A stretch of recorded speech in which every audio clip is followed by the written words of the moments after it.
اللہ تعالیٰ نے نبی کریم صلی اللہ علیہ وآلہ وسلم کے گناہوں کی معافی کا اعلان فرمایا مگر کسی گناہ کا کوئی حوالہ نہیں دیا۔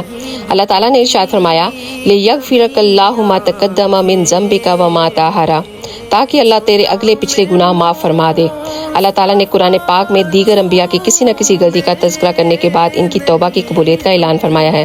مثلا آدم علیہ السلام کے بارے میں فرمایا اور آدم نے اپنے رب کی نافرمانی کی لہٰذا وہ بھٹک گیا، پھر اس کے رب نے اسے چن لیا، اس کی توبہ قبول فرمائی اور اسے راہ راست پر لایا۔